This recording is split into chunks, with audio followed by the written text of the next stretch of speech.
لیکن اب دیکھیے یہ قرآن مجید کے توازن کی بات ہے. حقیقت، ریئلزم، ایک طرف آئیڈیلزم ہے، ایک طرف ریئلزم ہے. آئیڈیلزم تو میں نے بیان کر دیا، اب ریئلزم کیا ہے؟ ریئلزم میں یہ بھی ہے کہ والدین جب زیادہ بوڑھے ہو جاتے ہیں تو وہ گویا کہ بچے بن جاتے ہیں، ضدیں کرتے ہیں. فرض کیجئے کسی ایک بچے پر ان کی زیادہ شفقت ہے، چاہتے ساری جائیداد اسی کے نام کر دیں، حالانکہ یہ بہت بڑا گناہ کا کام ہے. اختیار تو ہے لیکن یہ کہ دوسرے وارثوں کو محروم کر دینا بہت گناہ کا کام ہے. اللہ تعالیٰ کے یہاں اس پر بڑی سخت پکڑ ہو جائے. پھر یہ کہ بچوں پر دباؤ ڈالنا کہ یہ کام ضرور کرو. اب آپ کو معلوم ہے کہ یہ کام درست نہیں ہے، صحیح نہیں ہے. لیکن جیسے کہ میں نے ایک مفصل تقریر کی تھی اور تازہ میثاق میں وہ شائع ہو گئی ہے، وَمَن نُعَمِّرْهُ نُنَكِّسُ فِي الْخَلْقِ. سورہ یاسین کی یہ بڑی اہم آیت ہے جس کو ہم زیادہ عمر دے دیتے ہیں، معمر کر دیتے ہیں. جو ضعیفی کی حد کو پہنچ جاتے ہیں تو ان کی خلقت میں کمی ہو جاتی ہے، یعنی ان کی جو خلقی طور پر جو ان کے اندر صلاحیتیں ہوتی ہیں، قوتیں ہوتی ہیں، ان کی ذہنی صلاحیتیں ختم ہو جاتی ہیں. ایک تو خاص عمر وہ ہے جسے ارذل العمر کہا گیا ہے، لکہ لا یعلم من بعد علم شیئا. یادداشت میں تو کمی ہونی شروع ہو ہی جاتی ہے، سبھی کی کمی ہوتی ہے. لیکن ایک مرض آج کل آپ کو معلوم ہے کہ الزائمرز ڈیزیز اور ڈیمنشیا، یہ دو ایسی ڈیزیز ہیں کہ بالکل انسان کا حافظہ ختم. اب ریگن ابھی تک زندہ ہے لیکن پڑا ہوا ہے، جیسے کہ جس کو آج کل کہا جاتا ہے کہ وہ ہیومن ویجیٹیبل ہے. جیسے کہ اب ککڑی ہے، اگر آپ نے اس کو نہیں اتارا ہے اس کی بیل سے بڑھتی جائے گی، بڑھتی جائے گی، بڑھتی جائے گی، بڑھتی جائے گی. وہ ایک ویجیٹیبل کا پروسیس ہے. اسی طریقے سے انسان جو ہے اس کے وائٹل پروسیسز جو ہیں ان کو آپ سپورٹ کرتے رہیے، وہ جیتا رہے گا، جیتا رہے گا. ہوش و حواس ہے نہیں. بہت عرصے تک تو اس کا حال یہ ہو گیا تھا کہ صرف اپنی بیوی کو پہچانتا تھا. نینسی ریگن غالباً نام تھا اس کا. اب تو حال یہ کہ وہ بیوی کو بھی نہیں پہچانتا. یہاں بھی ہمارے دوستوں میں سے ایک صاحب ہوتے تھے، ریلوے کے اندر ملازم تھے، ان کے بارے میں مجھے حال بھی معلوم ہوا کہ ان کا حال یہی ہو چکا، کسی کو نہیں پہچانتے، کسی کو نہیں پہچانتے. تو بڑھاپا جب آتا ہے تو ایک تو یہ کہ بچوں کی سی عادتیں جو ہے ان میں پروان چڑھ جاتی ہیں. اب آپ کو معلوم ہے کہ ان کو ڈائبٹیز ہے، میٹھی چیز کھانا ان کے لیے زہر ہے، وہ ضد کر رہے ہیں میں نے کھانی ہے. کیا کریں گے آپ؟ کسی وقت ہوتا ہے کہ آپ سختی سے بھی روکتے ہیں، ان کی بھلائی کے لیے روک رہے ہیں. اب وہ کسی ایسی بات کی ضد کر کے بیٹھ گئے کہ جو آپ کے خیال میں درست نہیں ہے، مناسب نہیں ہے، تو آپ کو ان کی حکم عدولی کرنی پڑے گی. ہو سکتا ہے کسی وقت سختی بھی کرنی پڑے. یہ ہے اب جو آئیڈیلزم کے مقابلے میں ریئلزم ہے. اس پر دل کے اندر ایک بندہ مومن نے جب دیکھا یہ ہے کہ اصل تو اللہ نے حکم دیا ہے کہ اما یبلغن عندک الکبر احدہما او کلاہما فلا تقل لہما اف ولا تنہرہما وقل لہما قولا کریما واخفض لہما جناح الذل من الرحمہ وقل رب ارحمہما کما ربیانی صغیرا. اب میں کیا کروں؟ میرے والد نے یہ بات جو اس کی ضد کی ہوئی ہے اور کس طریقے سے جو ہے وہ اپنی بات جو ہے منوانا چاہ رہے ہیں، حالانکہ وہ بات صحیح نہیں ہے، مناسب نہیں ہے. تو اس صورت میں اگر آپ کو کسی وقت کوئی سختی بھی کرنی پڑے تو اول تو یہ نوٹ کیجئے کہ اس سختی کے انداز میں بھی نرمی ہونی چاہیے. ابا جان یہ کام نہیں میں کر سکتا، یہ نہیں کہ آپ جھڑکیں، بس یہ امی جی یہ کام میرے لیے ممکن نہیں ہے، آپ مجھے شرمندہ نہ کریں، میں یہ کام نہیں کر سکتا. بڑے لجاجت کے انداز میں ان سے بات کی جائے. لیکن جیسا کہ میں نے عرض کیا کسی وقت ضرورت پیش آتی ہے. میری زندگی کے ایسے واقعات میں سے ایک واقعہ ہے کہ جس پر میں پچھتاتا ہوں کہ وہ کاش کہ وہ بات نہ ہوئی ہوتی. میرے والد مرحوم بھی دماغی مرض کے مریض رہے اور اس زمانے میں پھر چونکہ معالج میں ہی تھا. جب میں نے MBBS کیا تھا اس سے پہلے ہی، جبکہ میں ابھی 3rd ایئر میں پڑھ رہا تھا، تو ان پر پہلا حملہ ہوا تھا اور اس کے بعد وہ یوں سمجھئے کہ پھر تقریباً 15 سال اور میں ہی ان کا دیکھ بھال کرنے والا. اور اسی لیے میں پھر چلا گیا تھا ساہیوال خاص طور پر کہ اب میں کہیں اور جاؤں، کسی اور جگہ پریکٹس کروں اور میرے والد جو ہیں وہ اس طریقے سے بیماری کے اندر مبتلا ہے، وہ کہیں ڈاکٹروں کے جو کلینکس ہیں ان پر جا کر دھکے کھائیں، تو میں انہی کے پاس رہا، اور اس میں مجھے بعض اوقات سختی کرنی پڑی۔ ایک دفعہ سختی جو ہے جسمانی سختی کرنی پڑی مجھے، اس کے بعد میں روتا رہا، لیکن یہ کہ وہ چونکہ انہیں اس وقت ہوش ہی نہیں تھا وہ کیا کہہ رہے ہیں، انہوں نے جو بات کہی تھی وہ ایسی تھی کہ اس پر میں ضبط نہیں کر سکا۔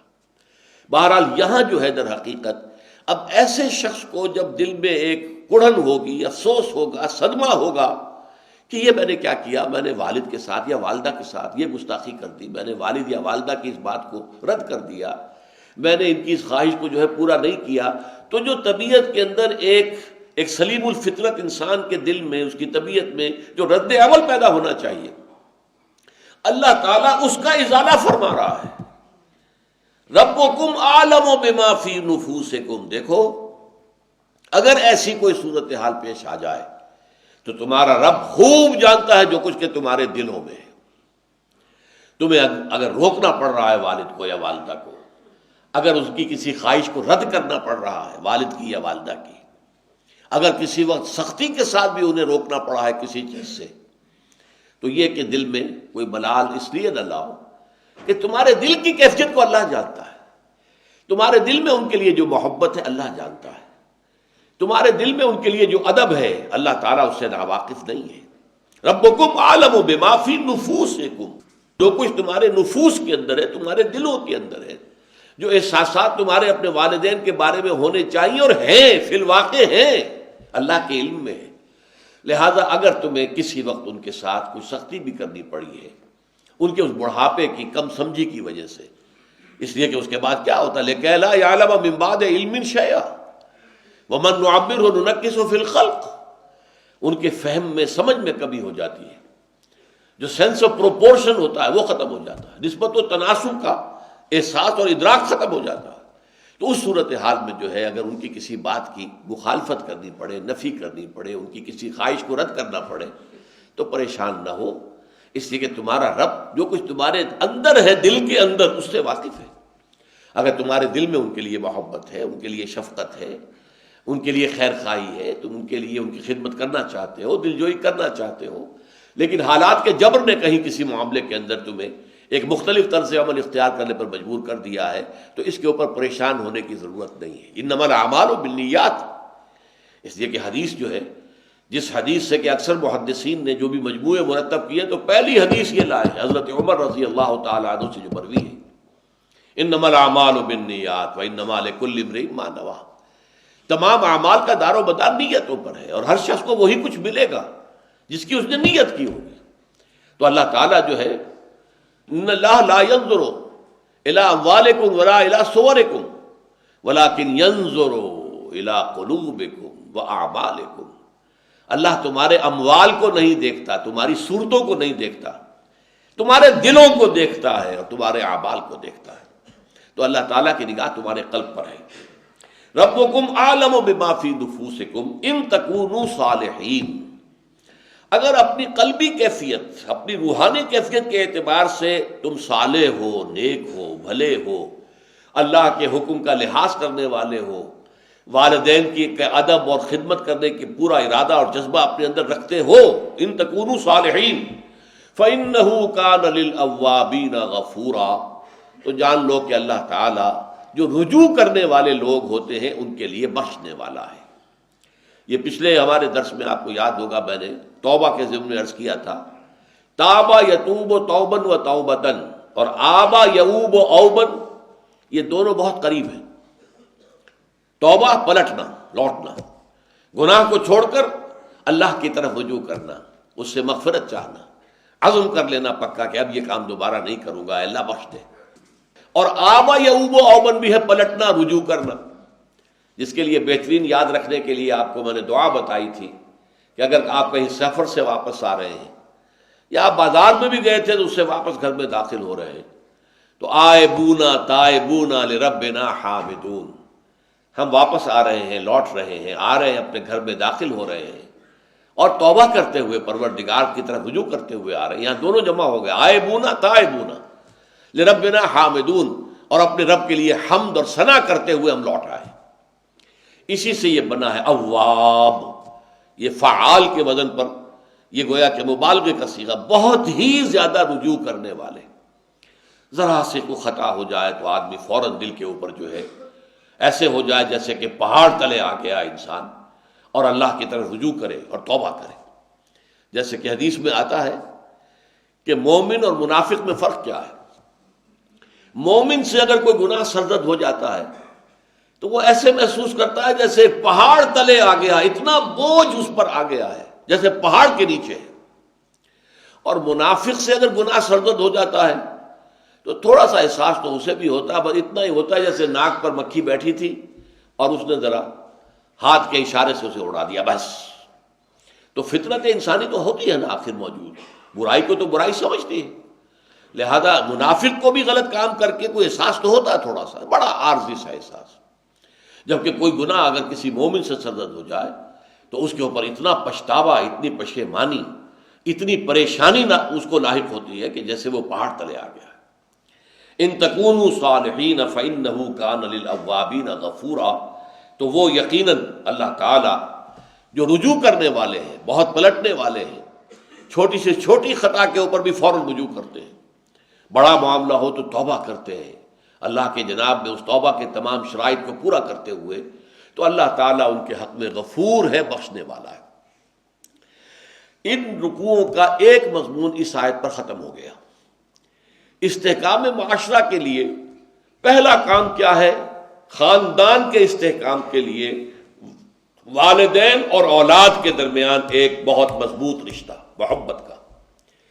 ایک تو محبت وہ ہے کہ جو فطری ہے، والدین کے دل میں اولاد کی محبت فطری ہے۔ قرآن میں کہیں نہیں کہا گیا والدین سے کہ اولاد سے محبت کرو، بلکہ الٹی بات کہی گئی ہے کہ زیادہ محبت نہ کرو۔ کہیں ایسا نہ ہو کہ تمہاری محبت اتنی بڑھ جائے کہ اس کی وجہ سے تم شریعت کے اندر رد و بدل کرنے پر آ جاؤ، حرام خوری پر آ جاؤ، انہیں اچھے سے اچھا کھلانے کے لیے، اچھا سے اچھا پہنانے کے لیے، اعلیٰ سے اعلیٰ اسکول میں داخل کرنے کے لیے، اب جائز ذرائع آمدنی کے ہیں وہ اگر اس کے متحمل نہیں ہے تو حرام میں منہ مارو۔ ان من ازواجکم واولادکم عدوا لکم فاحذروہ، تمہاری بیویوں اور اولاد میں سے تمہارے دشمن ہیں، ان سے بچ کر رہو۔ لیکن یہ کہ چونکہ یہ فطری جذبہ اولاد میں نہیں ہوتا، چھوٹے بچے ہوتے ہیں تو انہیں بھی محبت ہوتی ہے والدین سے، اس وقت ان کی محبت احتیاج کی بنیاد پر بھی ہوتی ہے، محتاج ہے والدین کے۔ جب بڑے ہو گئے تو جو ایک معاشرتی المیہ جس کو میں کہوں گا، لیکن یہ کہ اس کا اب کوئی علاج نہیں ہے، اس سے بچنے کی کوئی شکل نہیں ہے، انیویٹیبل ہے۔ بچہ جوان ہو گیا، اب اس کی شادی ہو گئی، اب اس کی محبت کا ایک نیا کھاتا کھل گیا، اس کی محبت کا مرکز اب اس کی بیوی ہے۔ اب فرض کیجئے کہ والدین سے بھی محبت کرتا ہے، لیکن پہلے وہ محبت ایکسکلوسیو والدین کے لیے تھی، اب شیئر تو ہو گیا، اس میں کوئی نہ کوئی کمی تو ہوئی، اب بچے ہو گئے، وہ محبت کا، نئی محبت کا دائرہ پھیلتا جا رہا ہے۔ لہذا والدین کے لیے پھر محبت کا حصہ طبعاً وہی باقی نہیں رہتا۔ صحیح بات ہے، یہ اصل محبت کا دائرہ اپنے بال بچے، اس لیے کہا گیا ہے والدین سے محبت کرنا، والدین کے ساتھ حسن سلوک کرنا، کیونکہ یہ اب طبعی عمل نہیں ہے، اس کے لیے آپ کو اللہ تعالیٰ کا حکم سمجھتے وَوَصَّيْنَا الْإِنسَانَ بِوَالِدَيْهِ وَوَصَّيْنَا الْإِنسَانَ بِوَالِدَيْهِ إِحْسَانًا، ابھی میں آپ کو سورہ احقاف کی آیات سنا چکا ہوں۔ وَوَصَّيْنَا الْإِنسَانَ بِوَالِدَيْهِ سورہ لقمان میں بھی آیا ہے، اور کتنی جگہ پر قرآن مجید میں اللہ تعالیٰ نے اپنے حق کے ساتھ جوڑ کر اپنے والدین کا حق جو اس کو بیان کیا ہے۔ تو یہ در حقیقت اصلاح معاشرہ اور استحکام معاشرہ کا ایک چیپٹر ہے کہ جو ان آیات پر ختم ہو رہا ہے۔ وہ یہ ہے کہ والدین کے بعد رشتہ داروں کا ایک دائرہ آتا ہے۔